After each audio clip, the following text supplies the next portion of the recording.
प्यारे बच्चों, आज हम छठी जमात की मराठी की किताब से 7वें सबक चंद्रावर्मी गेलो तेहुआ इसका मुतालिया करेंगे। बच्चों, चंद्रावर्मी गेलो तेहुआ का मतलब होता है जब मैं चांद पर गया। कवि कहना चाहता है कि जब वो चांद पर गया तब उसके साथ क्या क्या हुआ। बच्चों, कवि ने इस कविता में चांद के हालात बड़े ही मजेदार अंदाज में बताए हैं। तो आइए शुरू करते हैं हमारी कविता चंद्रावर्मी गेलो तेव्हा। ऐका म्हणा वाचा, चंद्रावर मी गेलो तेव्हा न होता दिवस न होती रात्र, प्रकाश आणि अंधाराची रिमझिम होती मात्र। कवि कह रहा है कि जब वो चांद पर गया न होता दिवस न होती रात्र, न दिन था और न रात थी, प्रकाश आणि अंधाराची। बच्चों, प्रकाश यानी उजाला या रोशनी। कवि कह रहा है कि प्रकाश आणि अंधाराची रिमझिम होती मात्र। इसका मतलब यह हुआ कि ना तो पूरा उजाला था और ना ही पूरी रात थी, हल्का हल्का उजाला था और हल्की हल्की रात थी। बच्चों, सुबह सूरज निकलने से पहले और शाम को सूरज डूबने के बाद कैसा हल्का हल्का अंधेरा और हल्का हल्का उजाला हर तरफ होता है, बिल्कुल उसी तरह चांद पर रोशनी थी।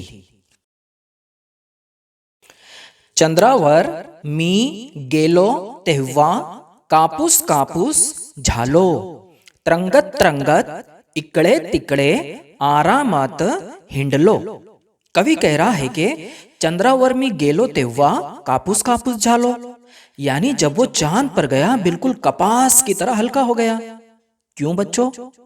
क्योंकि चांद पर हमारी जमीन की तरह कशिशे शक्ल नहीं है। बच्चों, कशिशे शक्ल की वजह से जमीन हर चीज को अपनी तरफ खींच कर रखती है, लेकिन चांद पर ऐसा नहीं है। इसलिए तरंगत तरंगत इकड़े तिकड़े आरामात हिंडलो। इसलिए कवि हवा में तैरते हुए उड़ते हुए आराम से इधर उधर घूम रहा था। चंद्रावर मी गेलो तेव्हा पृथ्वी उगवली होती, तिच्या निळ्या चांदण्यात पौर्णिमा हसत होती। कवि कह रहा है कि जब वो चांद पर गया पृथ्वी उगवली होती। बच्चों, जमीन पर से हमें चांद किस तरह तुलू होता हुआ यानी निकलता हुआ दिखाई देता है, उसी तरह से चांद पर जाने के बाद हमें जमीन तुलू होती हुई नजर आती है। यही कवि कह रहा है। आगे कवि कहता है कि तिच्या निळ्या चांदण्यात पौर्णिमा हसत होती। बच्चों, हमारी जमीन पर तकरीबन 71% पानी होने की वजह से वो नीली नजर आती है और पौर्णिमा के मानी होते हैं पूरी गोल। कवि कहना चाहता है कि पूरी गोल जमीन अपनी नीली नीली रोशनी में मुस्कुराती हुई तुलू हो रही थी।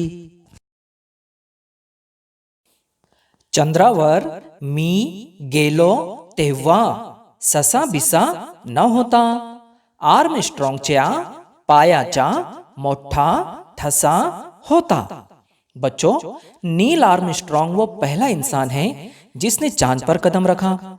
उसके साथ उसके दो दोस्त और थे, एक का नाम ऑल्ड्रिन और दूसरे का नाम कॉलिन है।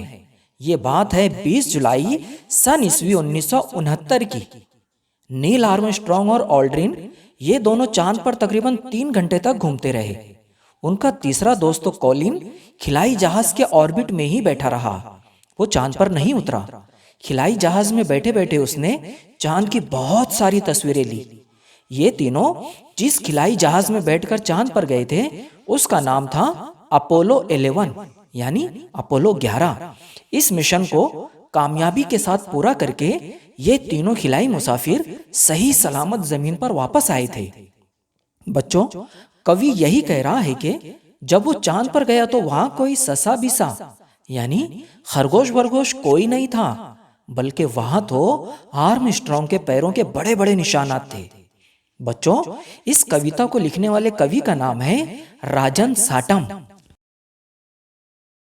ये थी बच्चों हमारी मराठी की किताब की कविता चंद्रावर्मी गेलो तेव्हा।